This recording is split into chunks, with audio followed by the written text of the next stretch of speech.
of want to, I would have pulled and clipped out a video of I'm back, because guess what? I'm back. You know what? I'm back because I choose to, and not because you want it, because I know you don't want it. But as always, or sometimes, and it's not always anymore, as sometimes, I am your host, James Hyden, here with my guys, Doc Locke, Josh Safran. How are you? I am doing fine, Banners. I was going to say I felt like there should be a little without me playing for your return. I think it's been a little while, but glad to have you back, Banners. I'm doing well. Ah, good. I'll get around to pulling some audio sometime or another, because there's just way too many things that we could insert here. But my guy, YG Young Gentleman, James Jackson himself, tell me how you doing.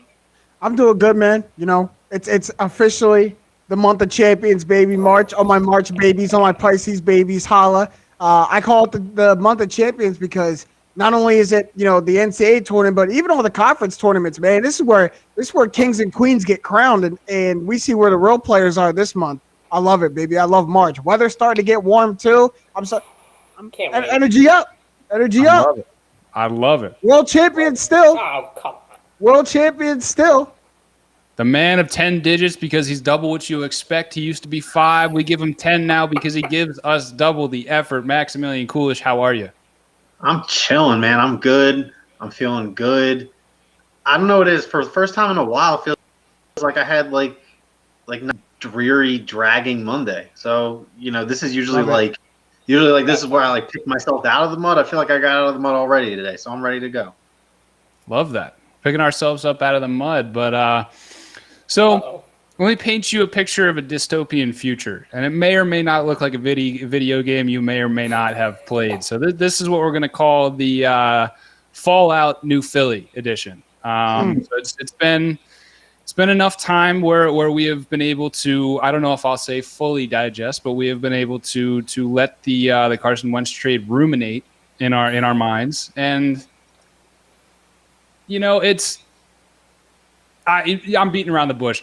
I don't want to talk about the Eagles. Yeah. I played that. I gave you a little bit of a draw right there, but we're not going to do it. We're going to stay with the positive in the city, and we're going to talk about the Sixers. See, I played you right there, and I played you with the title because that's what I do. I like to have fun.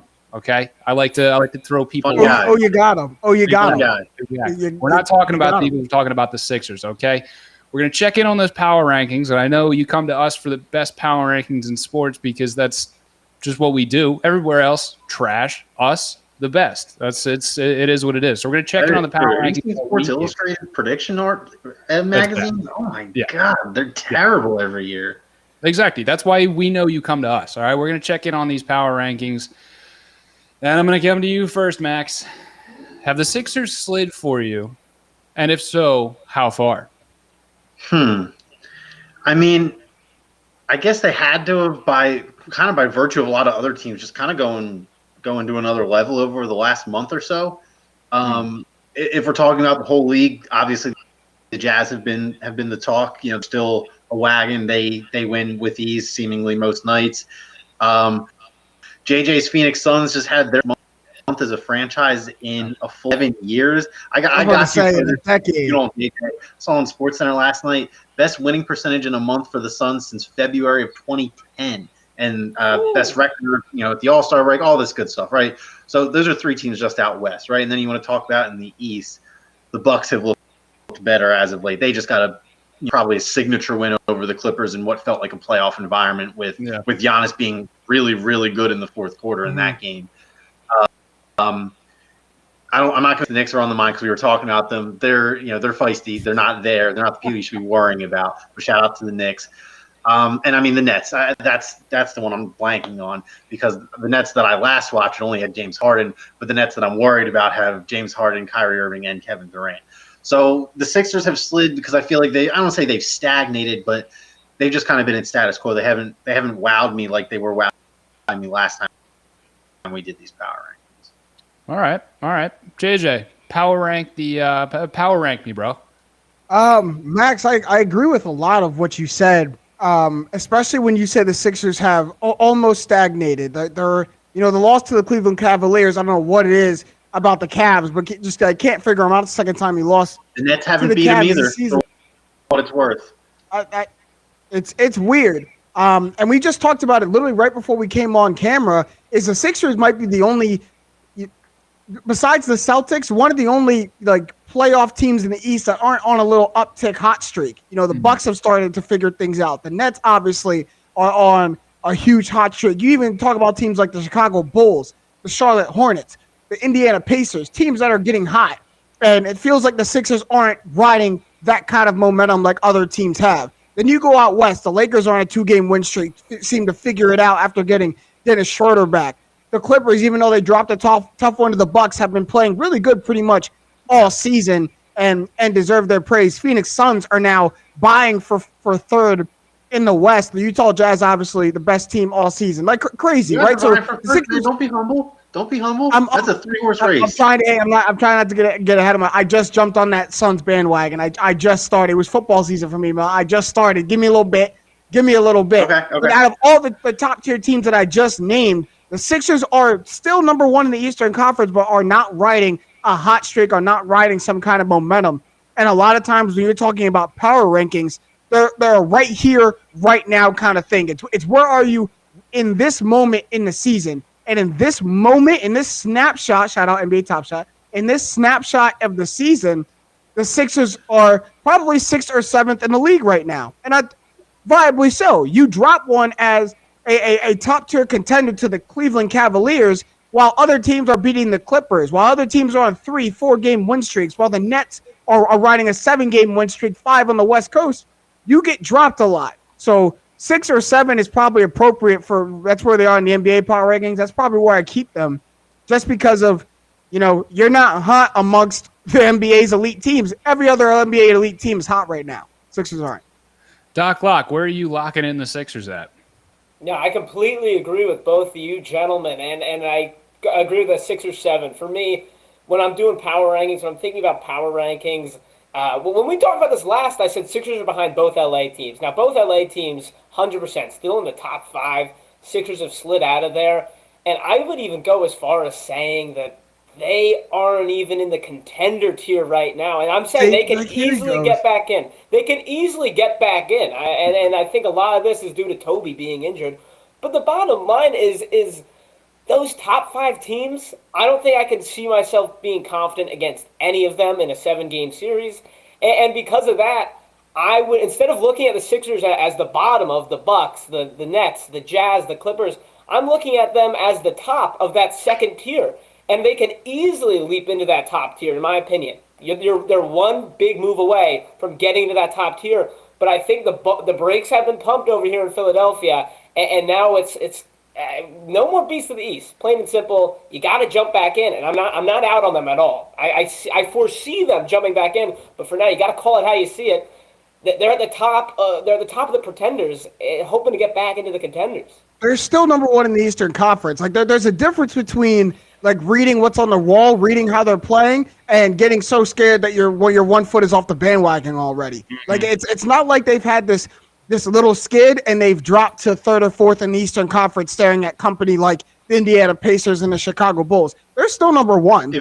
They're still a half game above. It's been a while since the whole lineup's been healthy. Like it feels like the starting 5 has just been had to have one missing piece.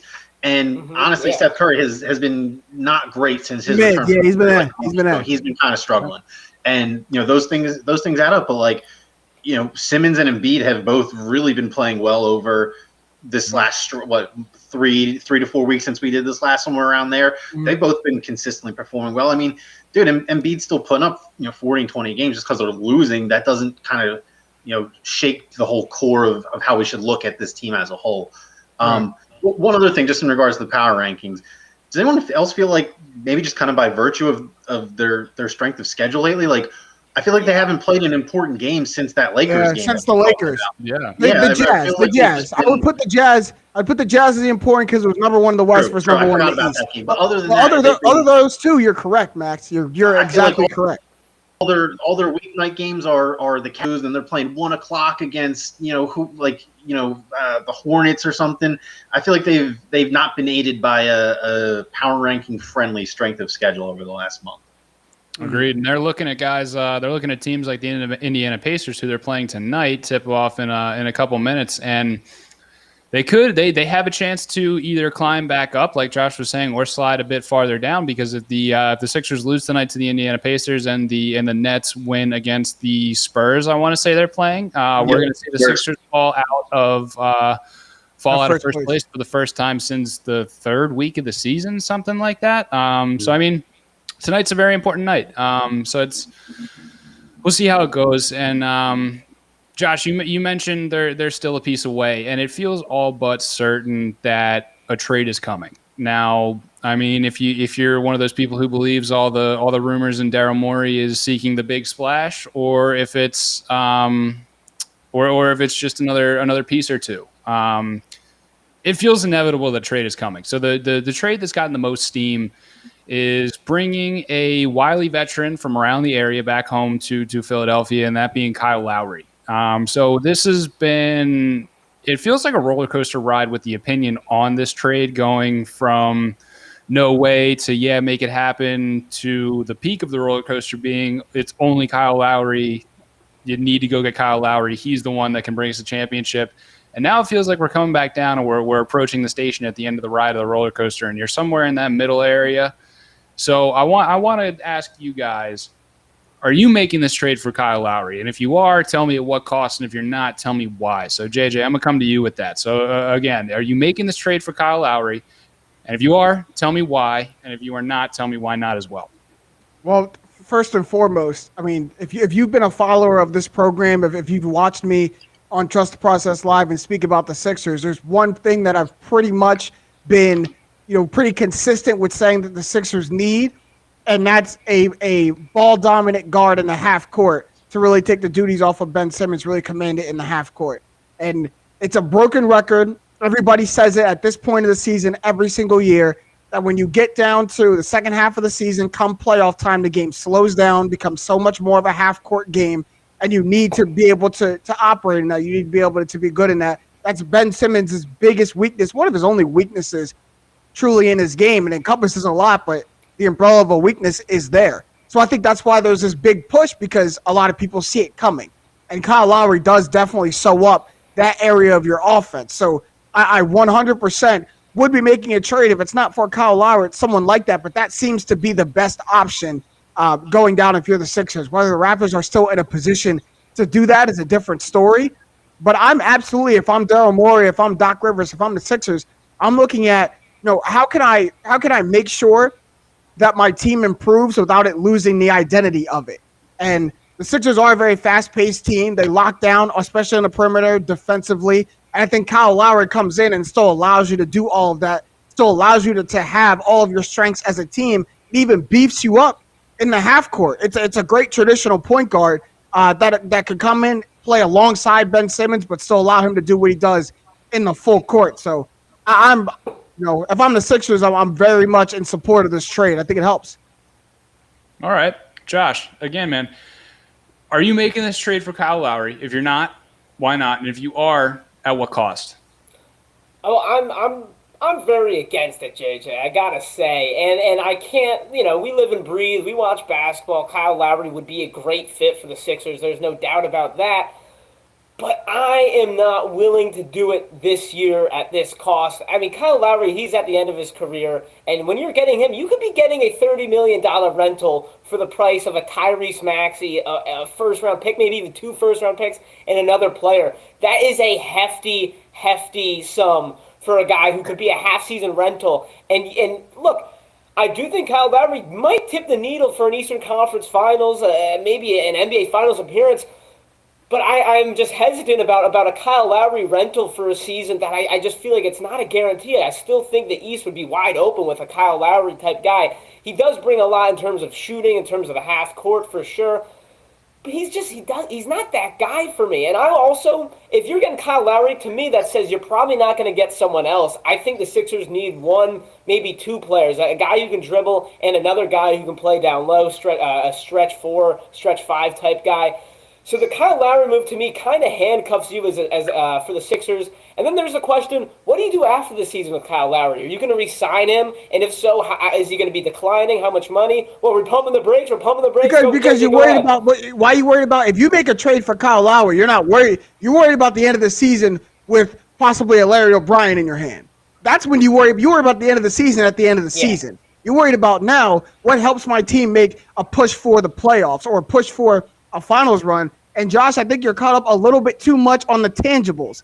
When you talk about bringing someone like Kyle Lowry, you're talking about a whole lot of intangibles that he's able to bring to help a team out. This is a 6-time NBA All-Star, made All-NBA 2016, and also is a champion. There's only one person on your team with championship pedigree, and that's the person who was on the same team as him in Danny Green. You're bringing a whole lot of veteran presence and experience along with a very competent and still a lot of people will regard as a top-tier-ish point guard, top half point guard in the NBA in Kyle Lowry. He's also got He's got a bunch of Oscars for Best Actor stocked up. And could help Embiid with that too. You want to talk about selling calls? Could help Embiid with that too. Intangibles. That's exactly what I'm talking about. I got to say, intangibles. Hashtag intangibles, baby. Come on. I like how you bring up the intangibles because there's the other thing where his numbers in the big games, in the playoffs, and the championships are not eye-popping. But I was going to say, JD, to your credit, I think his intangibles, his veteran presence, his dog-like, and of course his acting, they do make up for those playoff and championship numbers. But to me, we do talk about this championship window with the Sixers all the time, and it's not as big as we like to think.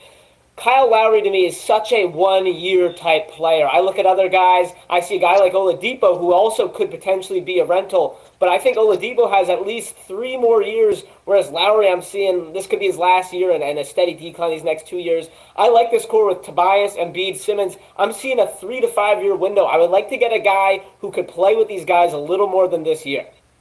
Max, so at what cost or why not? I think. Well, Josh, one thing I got to say, because you're saying that you don't know what'll happen.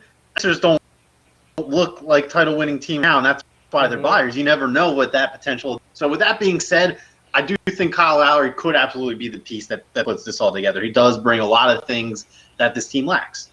I think it would be a great fit. You would assume that the fit from his end would be welcome, received, no issues, all that stuff, right? Everyone's in theory happy.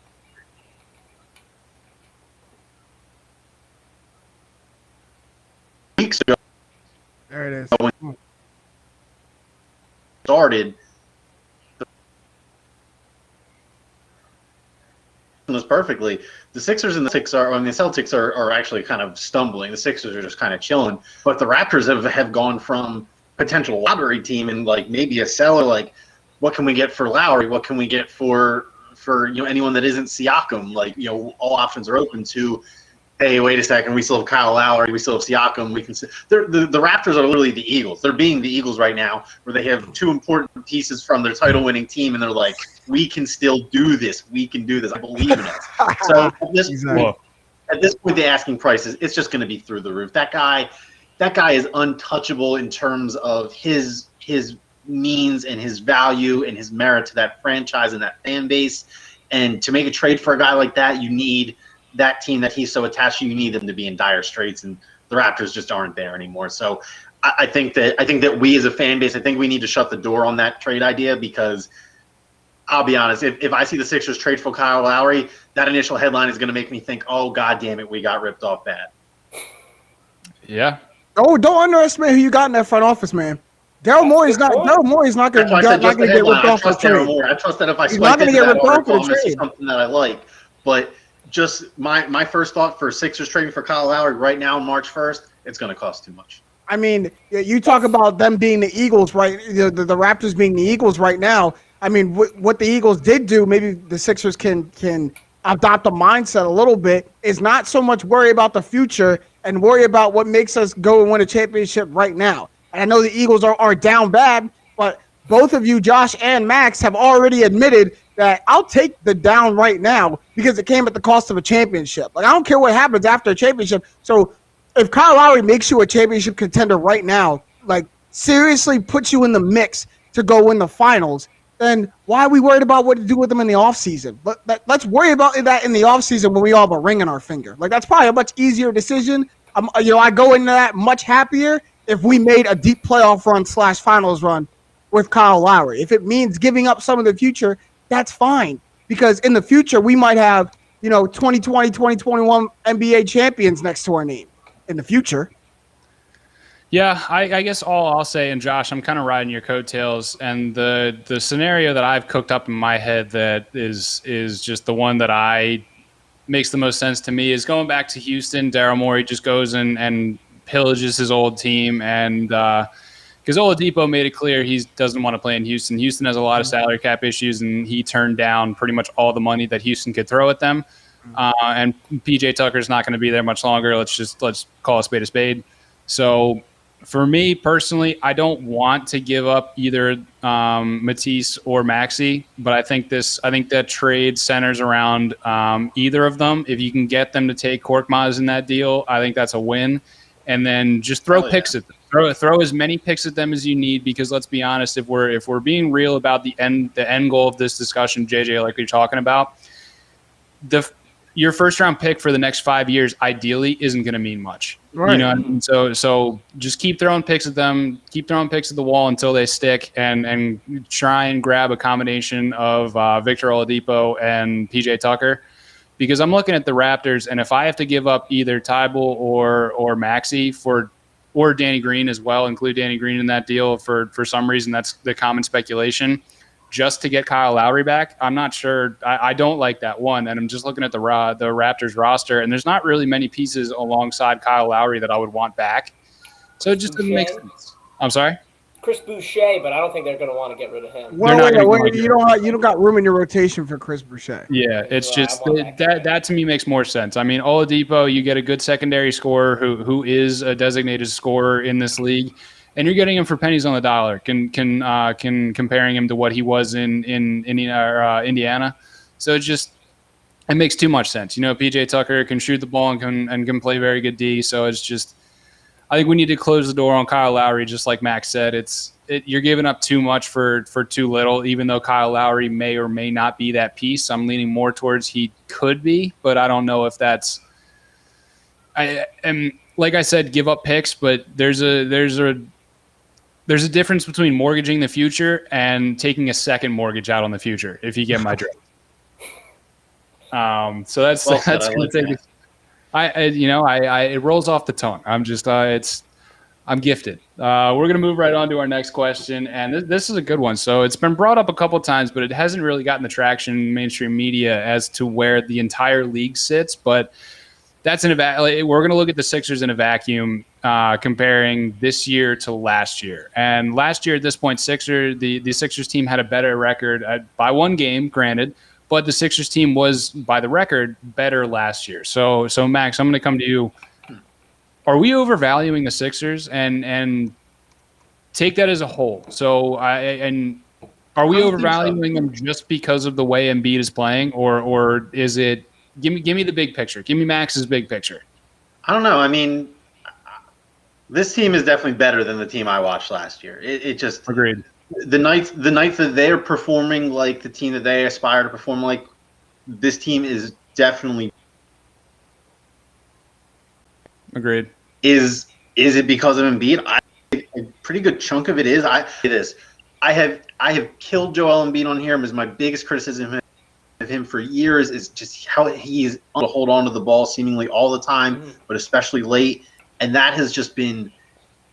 I don't think I've complained about it once this year, and all the times we've talked Sixers, and I think that is one of maybe the biggest single reason that this team looks so much better is because when the guy that your offense is supposed to flow through doesn't have 4, 5, 6, 8 turnovers in a game, your offense can actually compete. You know, you're not in bad positions where you're needing to foul on opportunities or giving up easy buckets on transition opportunities. So I think that maybe we are overvaluing this team's performance as a whole because of Embiid, but I think that that's deserved, and his improvement as a player should be recognized. I agree. Josh, what do you think? Yeah, no, I agree with Max there, and I'd say that it's not very fun, but I've been one of the most pump the brakes type of guys with the Sixers, especially earlier in the season. But I do think this team is different, even though that the record is slightly worse than it was last year. It's only by a game. I'm surprised to hear the record thing, honestly. Me too. And I think that's because when they are playing healthy and as well as they can be, you see the potential of this team when they're firing all cylinders, and I think that is even better than last year's. And I think last year's potential was so good, and they never even came close, even when they were winning early in the season. And the other thing is, like, even these losses aren't as bad as I think they would have been last year. Like, that Cavs game that they played last night, that's a game last year where they come out second half and they're just like, well, we're down by, what was it, like 12? Like, we're down by 12. I guess we can't win. They did try to wake themselves up in that second half, no doubt. It wasn't enough. But I feel like that game was like blowout territory last year. And Max, you did say it. I do think it's Embiid. I really do think it's Embiid. And I don't think we're overvaluing Embiid. It should be recognized, like you said. All that being said, what makes this year so different at the end of the day, I think it is Joel. And I don't think it's very much because we'll get to this later, I'm sure. The bench is still very just shaky, like baby. Shaky baby. We can shaky baby the bench. I'm in. I think we should shaky baby the bench because the bench unit is really the reason that this team has a record that's worse than last year. And we all know how the playoffs goes. Like, your bench does not mean nearly as much when it comes down to the playoffs. So if the bench is the reason why this team's record is not as good as last year, I can certainly live with that. JJ, talk me into believing what you believe. Well, first of all, I don't know how you could overvalue a player who leads the league in NBA or an MVP ladder right now. Like, is top of the MVP voting in Joel Embiid. Not sure how you can overvalue a player like that.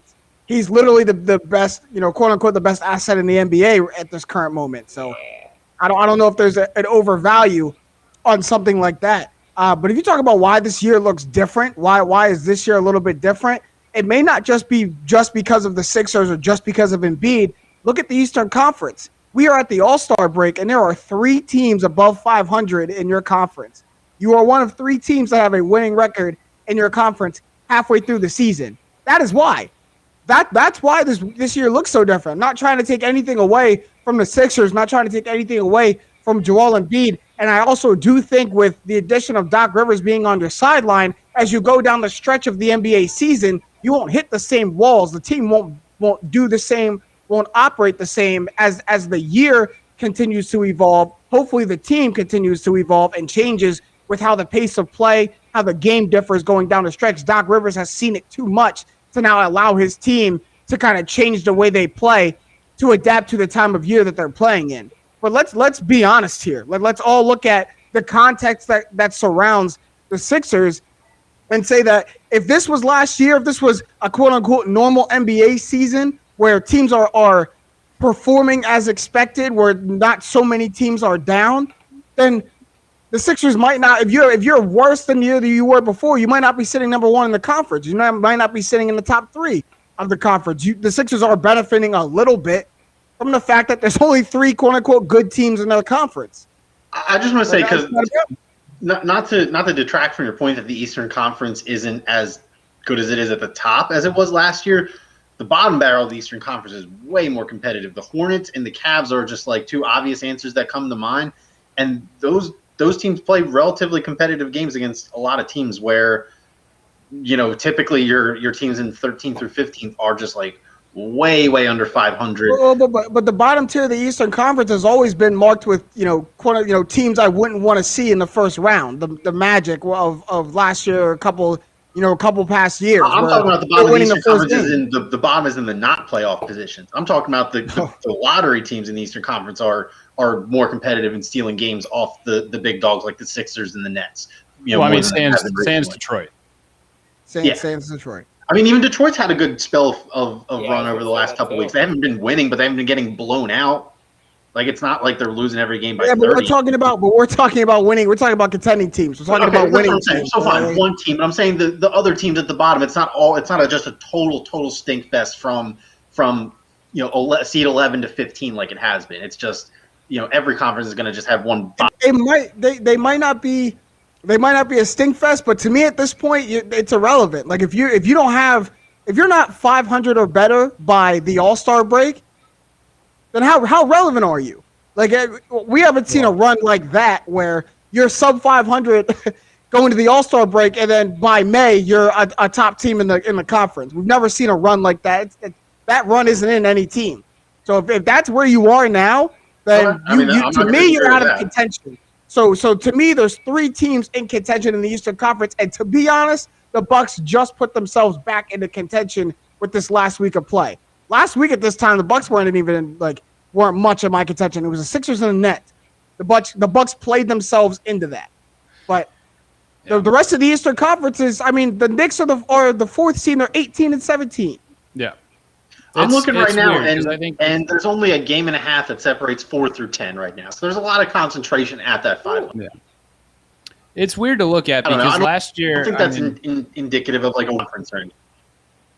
It's weird to look at because this time last year, the Bucks had lost 6 games at this point, like 6 or 7 games leading into the cruising. Yeah, so it's like, and I don't know. This is an interesting stat, and it's a very interesting stat to keep our eye on. But I don't know if we're overvaluing this team just yet. I don't know if we can say if we are or not, because the eye test is real. You know what I mean? Like completely overhauled team, new coach. The conference got completely overhauled. It's like I don't know if we can read too much into this yet, and I feel like I'm always the middleman here, like the taking the cop out answers. I don't know, Max. You got something? I just want to say one other quick thing. Probably the biggest factor. I can't believe none of us have mentioned this. There's no real home games. Like that's what separates. That's what makes great teams great. Is that all the teams that win championships go 38-3 at home during the year, or 35-6. You know what I mean? That's not no team. I don't think is doing anything close to that. You know what I mean? So to be a really really good team, you have to perform well on the road, which is usually where you're cool with go 500 at. So now you kind of need to go. Yeah. You know, you have to win at like a 660 clip at both home and road compared to before where you're winning at like an 800 clip at home and you're cool with 500 on the road. So I think that's why we see so much congestion, and it's we're not seeing any teams really separate themselves from the pack in either conference. With that's a good point, because really the only 2 teams that are separating themselves in terms of home records are the Utah Jazz and the 76ers. The Jazz being 15-2 and the Sixers being 14-3. Everybody else is dangerously close to that 500 line on the road. So that's a good point. Right. I want to make. Go ahead, Josh. Go ahead. I just want to make one. JJ, you're not going to like this one. I wanted to make one quick last point. That game against the Cavaliers. If Brett Brown was coaching that game, let me tell you what Twitter would be going crazy over how Brett Brown lost this game and Brett Brown blew this game. So I think a part of what makes this year different is we're all still sipping a little Glen Rivers Kool-Aid, myself included. My response to that would be look at the reaction to these losses. And I say reaction by the coach's reaction, because Brett Brown, you would have gotten a lot of lip service and no real concrete answers and no real concrete opinions in the post-game press conference. And with Doc Rivers, he comes out and tells you what I'm 99% sure he told the players, like, yeah, that was terrible. That was bad. That was bad. We're better than that. Yeah, you're not going to see that. I really do appreciate that breath of fresh air. Every person on the Sixers is saying, Doc Rivers holds people accountable. He's got no problem holding people accountable. It's pretty much every report that I hear, every post game, is he's got. So, I imagine that it's PG when it comes to the media, but in the locker room, there's specific people he's looking at saying, like, you got to be better than that. We all got to be better than that. I do want to circle all the way back to Max's point about the conferences, because you look at the standings in the East. There's only 3 teams with a winning record in the Eastern Conference. You look at the West, every playoff team, even the Dallas Mavericks sitting at 9, all have winning records. That's what I mean about a down conference. Like, there's one conference that is top to bottom performing, and there's one conference that there's only really 3 good teams in. And teams that people expected to be good, Miami, Boston, Indiana, have been really severely underperforming. That aids to this whole thing that we're talking about. Why does here look so different? Yeah. I just don't think we're overvaluing yet, because we haven't seen a 2-game stretch where they come out and absolutely flub and then come back the next game and play that same way. That's and last year it feels I can remember the feeling of getting blown out by like 14 to 20 points, and then that next week of basketball just being miserable. You know what I mean? The eye test is real, and it's a different feeling around the team. You know what I mean? I agree. So our last question of the main event. And this one, just real quick, guys, the second half of the season, as we are like smack dab up against the All-Star break, What the second half of the season is going to be very interesting with a bunch of the stats and the topics that we've talked about in the first half. But JJ, I'm going to come to you with this. What do the Sixers have to worry about most in the second half of this season? I apologize.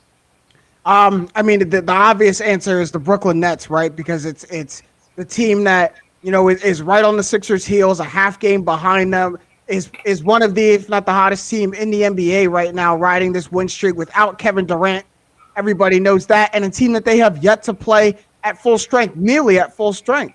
And they're going to have to see them at some point down the road. But to me, it's also the Milwaukee Bucks, because I don't think it's a team that's been seriously in the Sixers' radar until as of very, very recently, if they've even hit it, before this weekend. Because Milwaukee has had such a roller coaster of a first half of a season. They really got hurt with that Drew Holiday injury and hadn't figured out a way to get it back right until he came back. Giannis was losing them games at the end, not hitting shots, not hitting free throws. And now all of a sudden in this past week and this weekend, they've really turned it around and they've figured it out. And now all of a sudden sit right on the heels of the Nets, who sit right on the heels of the Sixers. So everyone's going to go out and say Brooklyn. Brooklyn's the team that we have to be so worried about because they're right there. But Milwaukee doesn't have so much ground to make up that they can't come and catch you by the end of the season. And then all of a sudden you're looking up at Milwaukee and you have to go to Milwaukee in a second round or an Eastern Conference Finals matchup, because you didn't take them seriously in the season.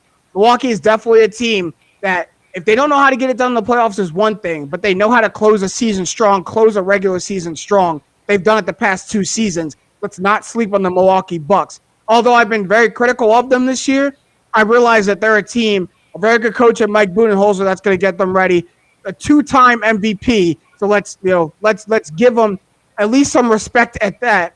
And you got to worry about Milwaukee as you come down the stretch. It's a very good point. There has been a lot to be critical of with the Bucks, but we can't sleep on them out in Milwaukee. Doc Locke, what do the Sixers have to worry about most in the second half? JJ, I loved everything you said, by the way, except for calling Coach Mike Budenholzer a very good coach. He's an incredible regular season coach. Playoffs? Okay. Playoffs?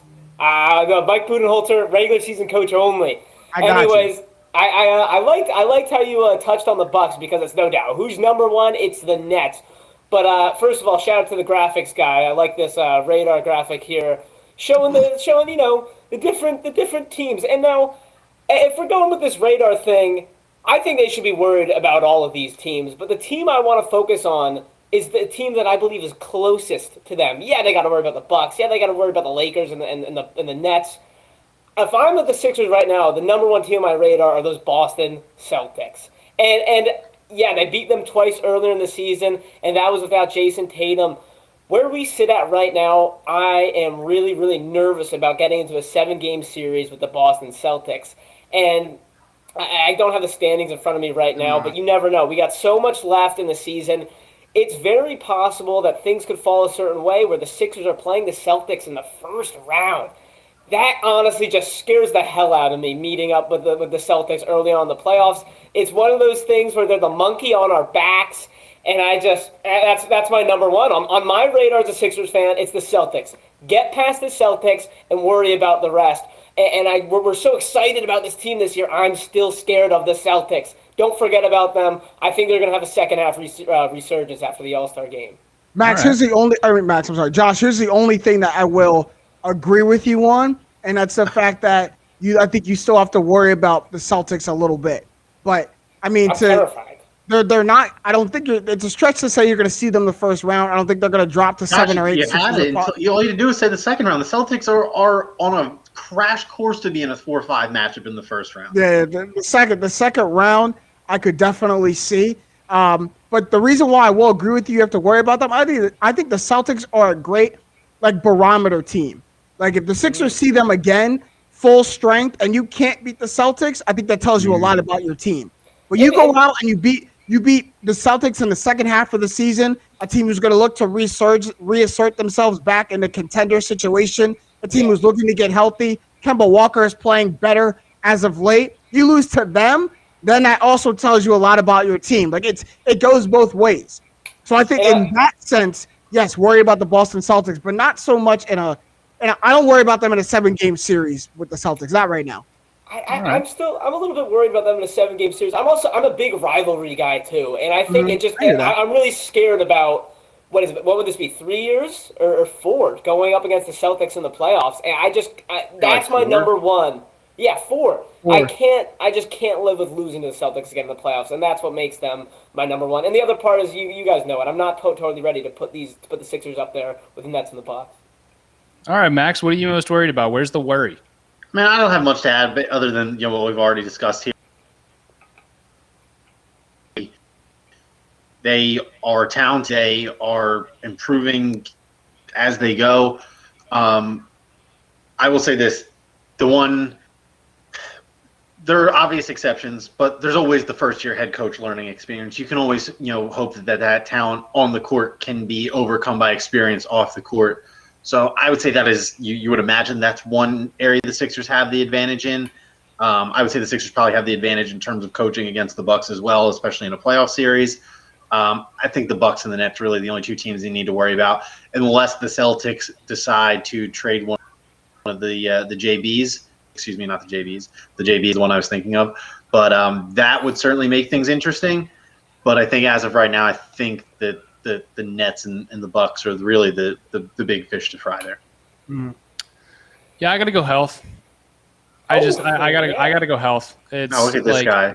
Try hard. I have to do it. You know what I mean? Joel Embiid's averaging mid-30s. He's averaged high 30 minutes for a couple stretches in the season. Tobias Harris out. We're not sure exactly how much damage is done to that knee. Seth Curry still hasn't fully rebounded from COVID. Danny Green's on the wrong side of 30. Danny Green's been playing all right. Mm-hmm. Yeah, he's been playing all right. Until I see a healthy baseline Sixers team, until I see the Sixers team that we saw the second or third week of the season when they were just going out there dominating with the starting five, if I see that the last 2-3 weeks of the regular season, then I feel like, all right, I can let my worry go a little bit. But for now, it's just I'm walking on pins and needles. You know what I mean? I'm following along, just hoping that everybody. Let's ease all of our minds. Me, even as a pseudo Sixers fans, let's ease all of our minds. This is January or February into March, the dog days. The All-Star break normally has come almost a month ago in a normal NBA season, but every team hits a little bit of a rough patch come end of January, February time. You're tired. The All-Star break is right around the corner, and not only that, but the All-Star break is a perfect time to get yourself healthy. Tobias Harris, for the con of not being invited to the All-Star game, now has the pro of I get a week off, an extra week off. Well, I'm going to do anything. Get yourself healthy. Everybody, go back to the drawing board. Reset yourself because we have a brand new season coming up. That's how you have to think about the second half. It's a new season. We start 0-0 record, and we have to win the second half of the season just like we won the first half. So reset yourself. Go back to the drawing board. Give yourself a couple deep breaths. Ben and Joel go have fun with the NBA elites and then come back to us and we go and do this thing again. But I think it's okay to realize that hey, this is a long season. Even 72 games is long. And we played 35 of them in a really hard time to do anything, especially play sports. So there's a toll being taken. We get to reset ourselves in a couple of weeks. That's a good point. Real quick, I completely agree because if you look at these rough patches, Shake Milton hurt, Tobias Harris hurt, and it's just when one guy goes down, the entire rest of the team can't really pick it up. So yeah, I love that health. That's a good point. So we're gonna move into halftime. We were gonna give you a minute with Max, but they just beat up twice on the lowly Buffalo Sabres. So we're gonna save Max's talent. We're gonna save all that energy for a later date where he has more to talk to you about the guys in orange and black. So with that being said, we're going to move right into halftime, and we're going to give you our winners and losers segment because we just can't get away from it because it's our favorite segment. We're going to we're going to bring it to you the NBA edition, all right? So we're going to go losers first because that's just how we do things. Josh, loser of the NBA first half. Oh boy, I hope we don't clip this when he's holding the Larry O'Brien or something like that. But my loser is James G. Buckets for my first half of this season Mm. because oh man, I remember sitting there and refusing to give Jimmy Butler an apology on one of my first days on Trust the Process Live when they were making the finals. Oh, and now look at phony Jimmy Butler. We find out a few things. One, the whole coffee thing was totally contrived. All right, just trying to get in the headlines a little more, Jimmy. Two, your team's not that good, and I get it. He hasn't been playing too much. There's been COVID. There's been injuries here and there, but the Heat just really seem a little bit flat. Jimmy Butler's been playing fine, but I can't say the bubble was kind of a flash in the pan for the Heat. I'm not saying that they're going to be terrible for the next 4 years. I think they got some young guys who can develop. But as far as this season in the first half, what happened to that? Oh, Jimmy Butler, the Heat, they're for real. We all owe You sound like apologies. such a hater. They're You sound like gassed, such man. a hater. Yeah, you sound They're like gassed. You go through all Such a hater. that run, and then you don't have the payoff at the end. The Lakers are still running on fumes from that title win. yeah, man. The Heat Yeah, got but look nothing. at the Lakers record. Look at the Heat record. This is the first half loser. You could clip in and play for the second half when they're hosting Larry O'Brien, but for the first half, it's James G. Buckets and the Miami Heat. I'm a hater. Call me a I hater. see. The Heat makes sense. Putting it all on Jimmy, like he's the loser of the first half, you just sound like you're still salty from him leaving the Sixers over 2 years ago. Like, I mean, at this point, get over it. Nah, I'm never getting over it. Like, well, I not just getting get over over it. it. He's hating on Hold the on to my coffee, man. grudges. Jimmy Butler was an entrepreneur in the bubble. Like Jimmy That was Butler so made money in the fake. bubble. How That was it was fake? so fake. Come on, man. You sound like a hater. JJ, who's your loser of the NBA first half? Oh man, it's a team that thought they did it. It's a team that thought they turned a bad situation on everyone's head. They were kind of like, "Ha, look, we salvaged ourselves. We're not going to be down there like everyone thought we were." And it's the Houston Rockets. Like when they made this trade for John Wall, got out from under this Russell Westbrook contract, turned a terrible James Harden situation into thought was going to be something good with Victor Oladipo. Now here they sit winners or losers of 11 straight games. Victor Oladipo has now said he's not going to re-sign with them. Boogie is on his way out the door, and they look like they're imploding again. They thought they were going to get like an all-star season from John Wall. He looked good, and then he kind of just bottomed out. Christian Wood got hurt. Like, there's no direction to the team anymore. The Houston Rockets, you want to talk about shaky, baby. It started like I really thought when they made that John Wall trade, Boogie started the season hot. Christian Wood started the season hot. They went and got Victor Oladipo in the James Harden deal. I was like, whoa. Like, look out for the Rockets. I don't see a championship in their future, but they're not down and out like everyone thought they were going to be after last year's tobacco or the offseason tobacco. And now here they are. They went from, hey, we could make a second-round playoff run to, man, we might jump into the lottery at this point. Like, we might as well just lose out and jump in the lottery. Now, they're definitely my first half losers, and life comes at you fast, man. Life comes at you fast. That's all I'll say. Max, who's your loser? I'm gonna go. It's the NBA itself because they have just put on the blinders to everything that they have stood for the whole bubble sake and all that stuff. And I don't think there's out that the product has suffered this year. I find myself not being as inclined to watch every single game because, quite honestly, I don't know when I'm going to turn on a primetime game and it's a bunch of G Leaguers that are going to get blown out by 35 points before halftime. And, that's no fault of theirs. It's just the fact that the NBA has been, for better or worse, they have been persistent with keeping their schedule as unaltered as possible. I guess ultimately, if the playoffs the playoffs go off without a hitch, I guess that's really all that ultimately matters because I think at this rate, I think we're going to at least see the best teams from each conference make it. You may have a surprise here or there, but I think that if we had this conversation a month ago, I think that would be totally opposite. Things have shifted back to them so much in terms of good teams being good and bad teams being bad over the last month, it feels like. So I think that as long as the playoffs go off without a hitch, maybe I'll eat my word on this. But I think that you're kind of kidding yourself here if you I'll say this. What is he been doing, then you're exactly where they want you because they've just been trying to keep it moving. No one brings up these questions in these conversations, and we just go on to the. Mm-hmm. My loser is going to be all of the fellow people like me who put money on Luka Doncic winning the MVP. So did I. It's not. The hope isn't lost, man. It's not all lost. That's lost. It's out. It's gone. We'll move on to winners, and there's actually a couple good answers for this. So, Max, I'm going to come right back to you, man. Winner of your NBA first half. Without being too homerish, he's in both conferences.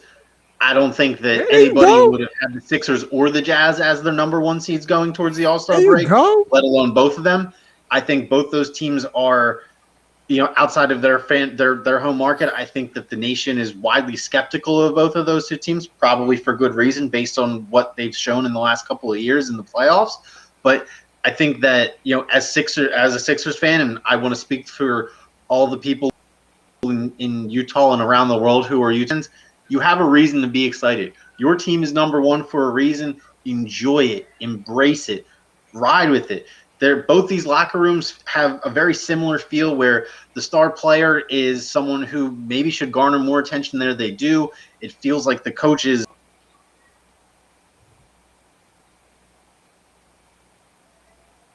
league, and it feels.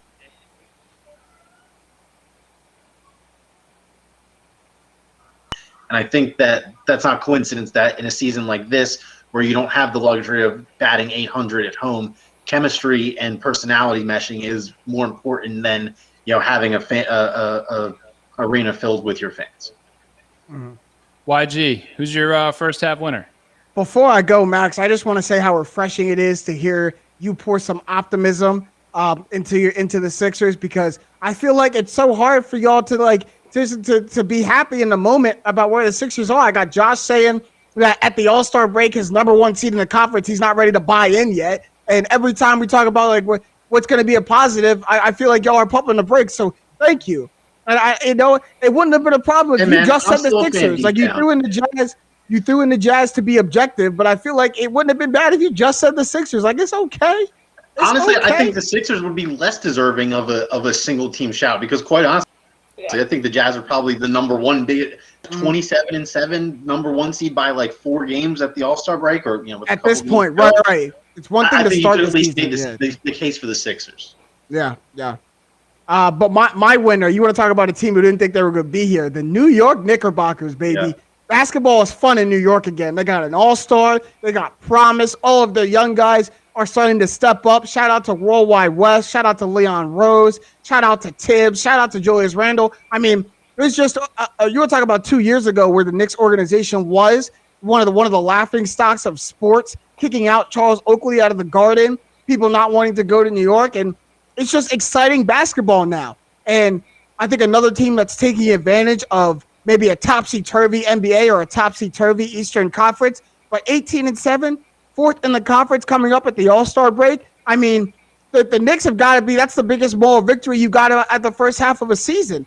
And if they continue it, they go into, if the regular season ended right now, they're hosting a playoff series in the first round. So you want to talk about the winners of the first half. Shout out to the Knicks, man, because I think basketball, the NBA is at its best when the top markets are good. And the biggest market in the NBA, one of the biggest markets in the world, is the New York Knicks. So when basketball is good in New York City, the NBA, I think, is at one of its best. So I'm happy that the show is back at the Garden.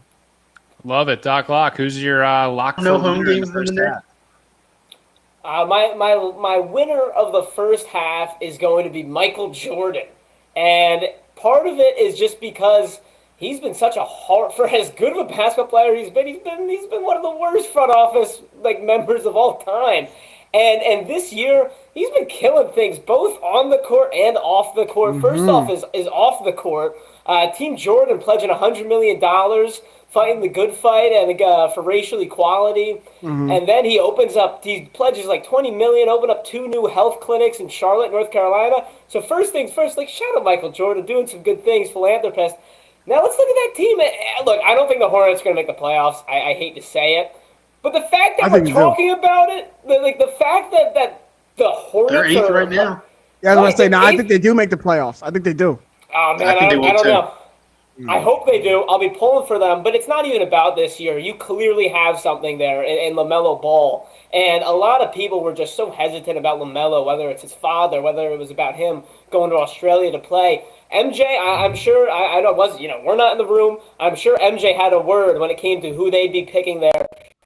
LaMelo, Malik Monk has turned into quite a knockdown shooter. PJ Washington's pretty good. Like, they got some pieces in Charlotte, and I sure as hell didn't expect them to be 8th. So yeah, JJ, I think the Knicks are without a doubt the obvious and the fun one. I was going to say the Knicks, but my second was Michael Jordan and the Hornets.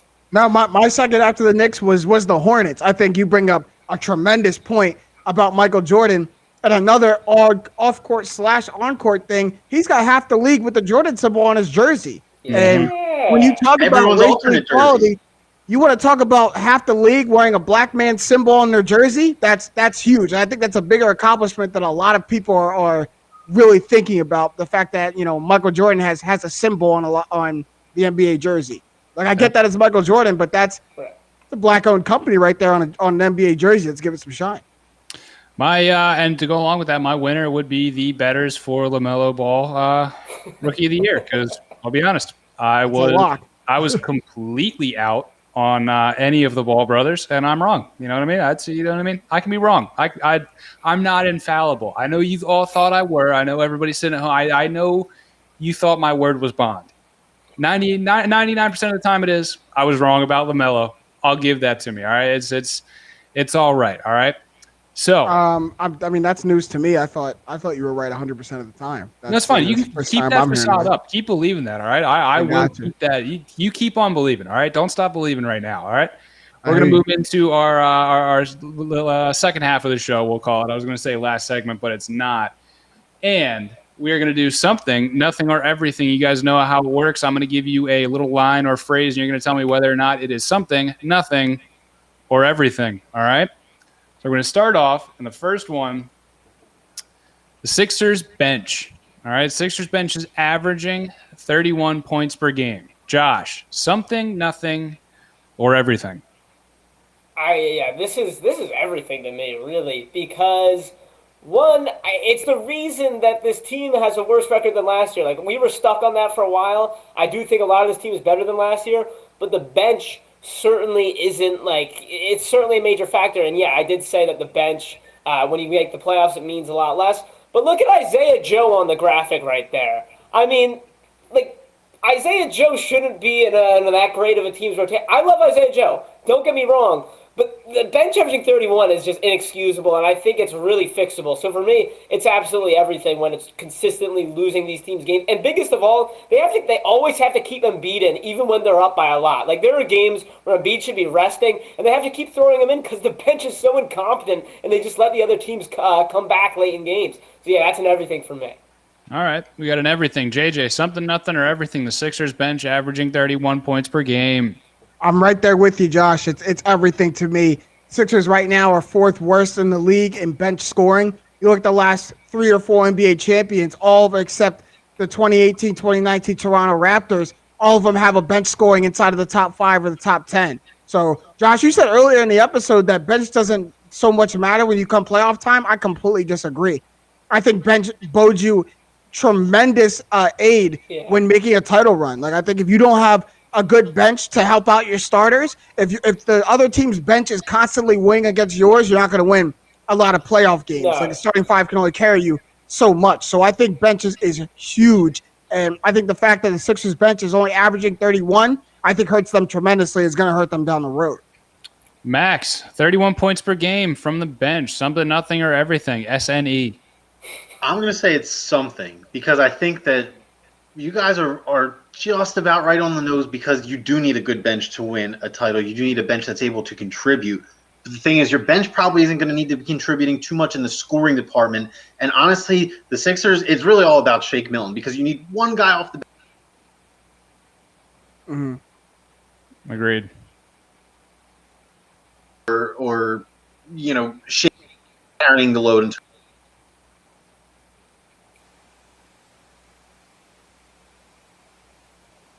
in the regular season, or 3 minutes in the playoffs. Stuff like that can be a big difference. So I think that, yes, the Sixers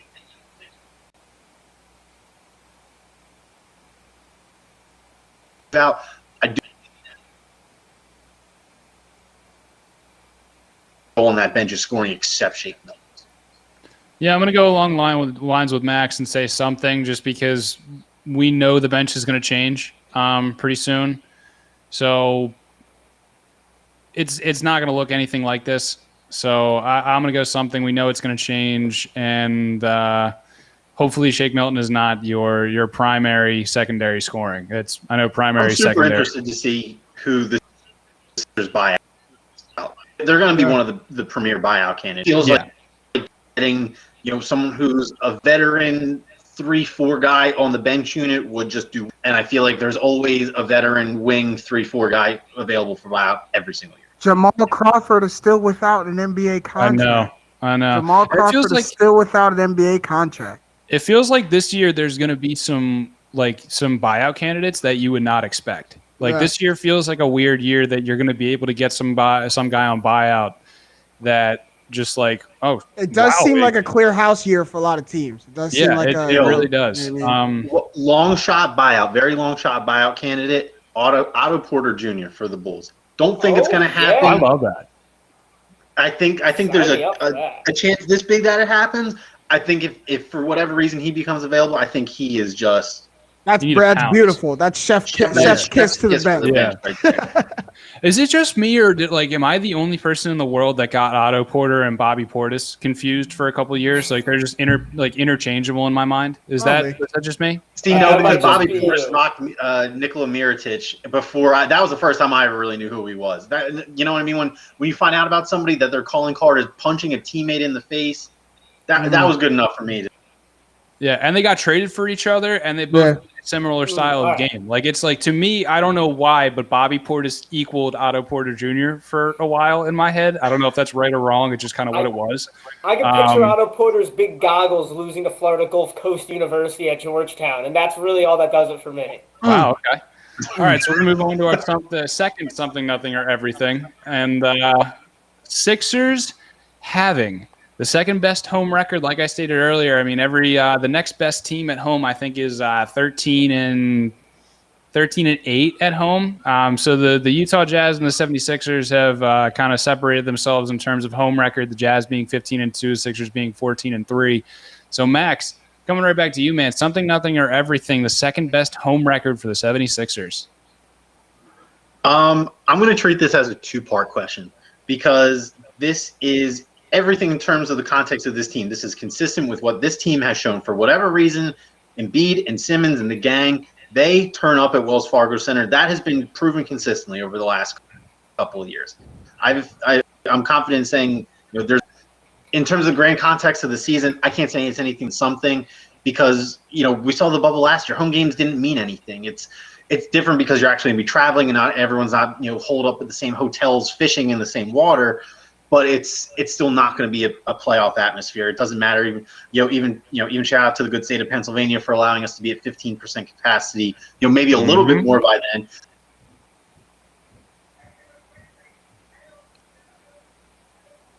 So that's at that point, to the NBA has played in at least a college-sized gym with a few thousand people in there. Doesn't matter if you went D3 or D1, you at least played with a couple thousand people in front of you once. So I don't think the home record is going to matter too much in the playoffs. Maybe it'll count for a win here or there, which might be good enough to win you a series. And I guess that's really all you can hope for, but it's just not the same as it is in a normal year, unfortunately. Yeah. JJ, something, nothing, or everything. I'll tell you what, it was a flat out nothing as of a couple of hours ago. Before Pennsylvania loosened the restrictions and they said they were going to allow, 8,000 to be at Phillies and Sixers games. Before that, Max, I would literally, it was like nothing for me because they were going to have not zero home advantage, but the only thing that was going to be different about playing at the Wells Fargo Center than any other arena was going to be the colors that were going to be surrounding them. Everything else was going to be the same because there were no fans there. The Sixers didn't have that added advantage of being at the home crowd. But they don't have to, they don't have to deal with the other team's opposing crowd against them. But, they didn't have that advantage. And now the fact that they're going to have a little bit of it, 8,000 to 9,000 gives it something. But before that alert, by the great Governor Tom Wolf, the Governor Tom Wolf, like it was. To me, it was a nothing, man. It was straight a nothing. It literally didn't mean a thing to me. But now that there's going to be a couple fans, it's something. Yeah, right. Yeah, a little bit of a home court. The fact that if this continues, that the road through the Eastern Conference goes through Philly, it's something because there's going to be a little bit of fans there. All right, Josh, something, nothing, or everything. Second best home record in the NBA. Yeah, JJ, you hinted at it. I think I'm going to go for it, and I think this is actually nothing. And I the reason why is because I know this isn't the question, but when I see Sixers have the second best home record, my immediate thought is, yeah, like of course they do. This is what I've come to expect watching the Sixers these last 3 years, and that doesn't take away from it being impressive. But to me, it's just kind of like, yeah, they're supposed to. And my immediate thought is, well, what's that road record looking like? And if we're playing in empty gyms and home court advantage shouldn't matter as much as it is, why is this road record still so bad? So I'm going to say it's nothing just because, like, yes, I know it's not the question, but seeing that, my immediate reaction is, well, what about that road record? And maybe I'm just being too harsh on them at home. But, yeah, it's just a hard nothing for me. It's a combination of, one, yeah, there's no one here, and two, this is what they've been doing. This is what I expect from the Sixers, so they better get that road record up. If anything, I think it's everything, that their road record is still leaving something to be desired. Yeah, you got to be good. You got to be good on the road, even if you're the number one seed in the conference. The Lakers were the best team on the road last year through the whole NBA season. It won them a championship, and it's not like they're 14-3 at home but have single-digit overall losses. They're 14-3 at home with 12 overall losses, which means majority, if not all, of their losses are on the road, which means there's not 8-9 on the road right now. Say it again. 8-9 on the road. Being below 500 on the road is just never a good sign. Ever. Exactly. True. So that's going to move us into our last something, nothing, or everything. And we don't have a graphic for this one because this one was brought up by our great co-host, Maximilian Coolish. There's been a lot of buzz lately, and Kyrie Irving has now brought up something that I think a lot of us can get behind. And what I'm going to give you is the something, nothing, or everything that the logo for the association is changed to be the likeness of Kobe Bean Bryant. The long-standing logo for the NBA is changed to mimic the likeness of that classic fadeaway jumper from Kobe. All right, so that's our last something, nothing, or everything. Josh, I'm going to start with you. Yeah, this is just a something for me. I don't think it's nothing, and I definitely don't think it's everything. It might be everything if I thought there was a real chance that it would get changed. I don't, because it's a professional sports league. And you guys know me. Like, when it comes to sports, I'm like a sports purist. I don't like the DH rule in the NL. But this is one of those where it's a change where I'm like, yeah, that would be awesome. I think it's just a win-win for everybody. I did see, however, there's a big problem with something like you would have to pay the Kobe Bryant estate a whole lot of money with likeness and something like that. But yeah, it is a big something for me that this is even being talked about, and I'm all for it. I just think that it's a win-win for everyone. Who loses? Max, what something, nothing, or everything on your own question? I think it's definitely something right now because I think that, we all know Kyrie is a very polarizing guy. Right? So if you just read the headline, Kyrie wants to Kobe, the logo of the NBA, you're going to assume that he maybe kind of went about it in a roundabout way, but no, he was pretty correct with the whole his point from start to finish in terms of black athletes building the NBA into what it is now, and Kobe maybe being the most influential of anybody who's ever played the game outside of one, but already the logo on a third of the jerseys, a team owner, and is one of the biggest names in the world in terms of sport and athletes. And obviously it's I don't want to say it seems like a shallow gesture because it's not. Like that's a big deal, right? That's a lot of history that is in the NBA's logo, and I think that the best case for something like this to actually get done is, if this conversation keeps coming up, like what if the Nets win the title and Kyrie Irving in his title, his Game 6 presser after they win, championship gear on, Larry O'Brien trophy in hand, and says, I still think Kobe Bryant should be the logo to the NBA. I think if we're having this conversation again in a couple months, I think this is very quickly, tilting the needle towards everything. But I think that if this is the only thing we hear about it, honestly, I think this All-Star Weekend could be a really interesting tipping point for this potential conversation. If the inside the NBA guys start talking about it, if someone comes out in a Kobe jersey for the skills challenge, you know what I mean? There's a plethora of things, right? There's a countless number of things that can be Kobe related, and the All-Star Weekend is just a great upcoming example of how something could gain more steam. I don't know if it will, but I think that it would be pretty cool. As someone who lived through Kobe's great years, he's the reason that every time you throw a crumpled out piece of paper near a garbage can, you yell Kobe. You don't yell Jordan. It doesn't roll off the tongue as well. There's just something about it. I love it. JJ, what do you think? Something, nothing, or everything on the association's logo being changed? It's everything. And I don't want to sound too optimistic to think that, I definitely think it's going to happen because Kyrie said it. But, I mean, it's such a great point. Shout out to, one of our executive producers, Zach James, watching the show in the comments saying NBA or need a Kobe NBA logo. And I completely agree. I think it's something that needs to happen and could happen and is likely to happen because I think it checks all the boxes that the NBA is looking for. We know for a professional sports league, Josh, you pointed it out, it's a professional sports league. So the fact that they're going to change their shield isn't just something that, could just happen, right? But for a league to want to do that, it's got to be profitable. It's got to make sense. And I think it would do that. Not only is Kobe Bryant one of the most familiar faces the NBA has ever seen, so everyone can identify with him, but he's a part of the most profitable organization the NBA has ever seen in the Los Angeles Lakers. He was tenured there for 20 years, a part of 5 championships. It's not lost that he's one of the biggest legacies the NBA has ever seen. And I think it also, does so well for the NBA because it's relatable to the new generation.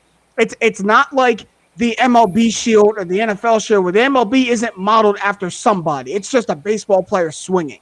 The NFL doesn't even have a football player on that. So it doesn't ever have to worry about that player or that symbol being relatable to, the demographic of the league or the demographic of its fan base because it's objective. It's abstract. It's the same. Everyone knows who the logo is modeled after. But if you ask fans of the league now to name you a Jerry West stat, maybe 15 to 20% of them can name you one, if even could tell you who he played for. And that's being generous to the entire fan base of the league. But every single person from novice to expert player could tell you something about Kobe Bryant. And even more, if they couldn't tell you something about him on the court, they could tell you something about him off the court. And I think there's no one better for the NBA to model their shield after to say this is what we stand for on the court, but as the NBA starts to venture outside to fight social injustice, to fight women in sports, to fight these other good fights and righteous causes, Kobe Bryant was at the forefront of all of those as well. So their shield is modeled after someone who was fighting all of those, great causes as well. So I think this checks the boxes for the NBA. I mean, they're looking for ways to try to, always, commemorate Kobe Bryant. They named the All-Star trophy after him. 24 points in the All-Star game, 224 is all over the NBA. The Mamba jerseys the Lakers have. Well, this is something that forever immortalizes Kobe Bryant into your shield. Jerry West has already given his stamp and says, yes, I would love Kobe Bryant to be the logo. So the current logo has already blessed it. I just don't see where it doesn't make sense for the NBA. And if you want to get keep your association, keep your league in the good graces of the masses, making Kobe the logo does that forever. So I think this is everything. And I think this is everything for a couple reasons. And I think one is because it's become extremely evident that not only do most of the commissioners in professional sports need a rebrand, but a lot of the leagues need a rebrand. They need to be able to hit the refresh. That's what does a logo really do for you besides give you branding purposes? Why not refresh that? Why not hit refresh? JJ, you brought up a great point in terms of the fan recognition of Jerry West. There really isn't any. You know what I mean? The people who recognize Jerry West are still listening to basketball on the radio. Who talks about Jerry West? When is the last time you had a Jerry West conversation? Exactly. And my second point would be it's everything because we are now having this conversation in terms of something that could be a reality. We're not just mentioning this as like, yo, did you hear what Kyrie said? Like, no, like we are having actual discussions about changing the shield of a professional sports association. So now it's, I mean, let alone changing the shield to changing it to a person of color with some of them, like the biggest name recognition this planet's ever seen. And my last point on this would be, if the NBA shoots it down, they have to tell you why. Mm-hmm. So the reasoning behind shooting it down would be very interesting to me, because Max, you brought up a great point earlier in the show. All of that fanfare and all of that effort that they put forth in the bubble to take a stand, to make forward progress, to do all these things, it's kind of fallen off. And to fallen off is maybe a light term given some things that have gone down lately, but this is one of the first things that I've heard Kyrie make a coherent and well thought out reason behind, and I think it was probably the most appropriate thing for him to have his first epiphany behind, because now if this many people are talking about it and Jerry West puts his stamp of approval on it, you got to tell me why you're not going to do it. And I'm pretty sure we can all pick up on why they're not going to do it if they choose not to. You know what I mean? So I for those reasons, I think this is everything, and I'm looking forward to following this, because you're right. This All-Star break could be very pivotal in bringing up issues just like this. Oh boy! All right, that was a mouthful. Deep. That was deep. That was a long one. We are going to move into tap outs, and I will go first. It was brought up. Oh boy, this one hits close to home.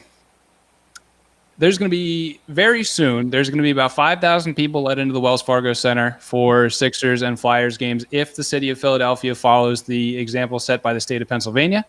And there's going to be about 8,000 to 9,000 people allowed outside at Citizens Bank Park due to it being open air. And I'll tell you what, I'm going to be one of those 8,000 or 9,000. I don't care what it has to. I don't care what I have to pay. I don't care whose palms I have to grease. It's going to be me, and I'm going to create a bubble. I'm going to be out in the bleachers. I don't want to see anybody. I don't want to hear anybody. I want to sit there, and I want to watch baseball from the outfield. That being said, if you can find me, stay 10 feet away. I'll buy you a beer. All right, we'll sit 10 feet away from each other. We'll air high five whenever Bryce Harper goes yard.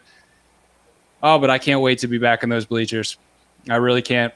That's my tap out. Well, welcome back, Phillies. They tied today in 7 innings in Baltimore in spring training, because apparently I'm one of the only people that watches spring training baseball on the planet. But I watched the first 5. Once Nola got pulled, once the starters came out, I was like, I don't really have much. I'll give you half. I'm converting some people. Spring training baseball. It's where it's at. Who wants to tap us out next? I got a tap out today. So first of all, Banners, I hope to be joining you, air high fiving at the bank, as they call it. I've realized a lot of our tap outs end up being about our cars and transportation, and yeah, bro, because cars suck. I'm holding in my hand a ticket of $51 from the Commonwealth of Pennsylvania. Oh yeah. Yes, sir. And I gotta pick a bone here, because obviously they don't know the context of my parking situation. But I had just driven on a Sunday night 2 hours from my girlfriend's nanny's house in Staten Island. You know, YG, being a YG like I can for you, JJ.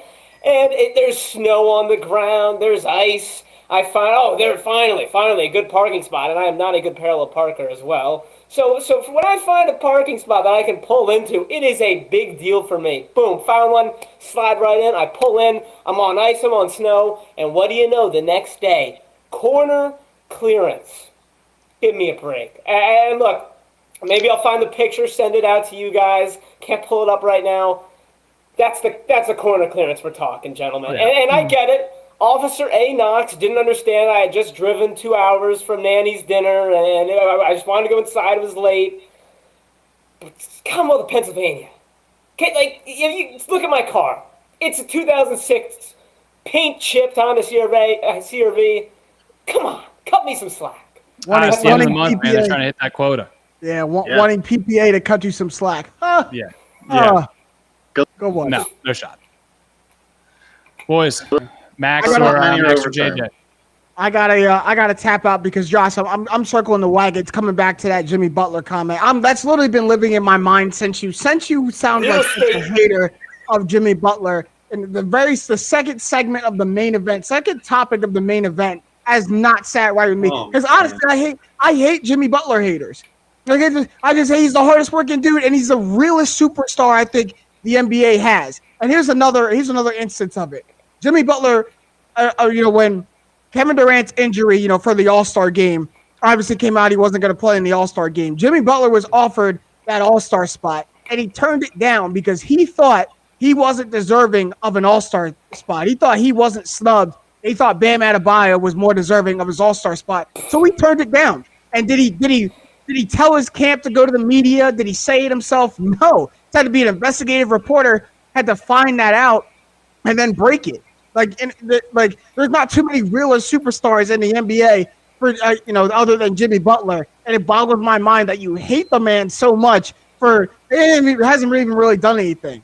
Like completely crap all over his coffee business in the bubble. Take no pity for him for dragging a Heat team to the finals and being tired. By the way, has come back from his injury and played very well, so well that coaches and execs gave him an all-star spot after a man got injured. That's how well he's been playing after his injury, coming back from COVID and everything. But no, in the eyes of Josh Safran, he's still such a attention-hungry, soapbox, starving star that it's all about Jimmy Butler. He can absolutely get no cut of slack from Josh Safran, and I just can't wait. I can't wait to read another article about Jimmy Butler dribbling a ball at 3 a.m. That's all I look forward to. That guy. Don't read him. Don't click on him. He's got you fooled. That's your fault, man. He's got you fooled, man. He's got you fooled. The guy's a phony. Throwing shade because a guy works hard. Because he works harder than anyone you know. Throwing shade because he left the team because you guys didn't want to work as hard as he does. I don't want him.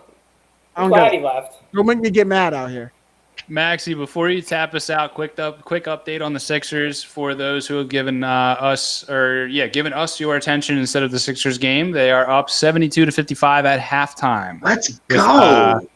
15 points off the bench from Shake Milton and 13 off the bench from Furkan Korkmaz. So, hey, Max, Sixers, friends of the program, Philadelphia 76ers, said we needed bench production, and they gave it to us. Bang. It's like they're listening to the show. It's like we're on in the locker room. Max, tap us out. How does that change your tap out, if it does? It doesn't. Honestly, I had a fair amount of like basketball kind of related tap outs tonight planned before I read the script, and we talked about just like nothing but basketball, so I don't really have much more to say.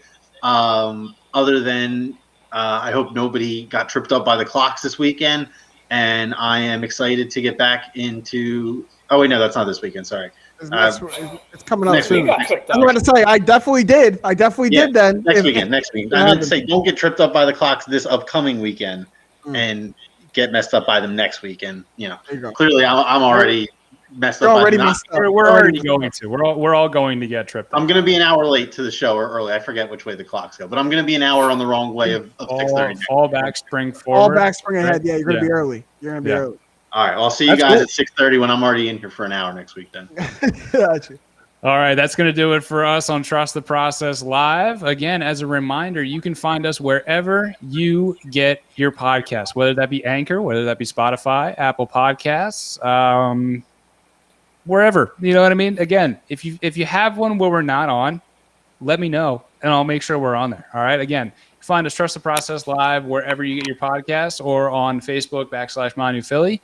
That's because we are brought to you by Manu Philly, where something is always new and everything's always Philly. Have a great week, Philadelphia. Zach James coming in 2 weeks.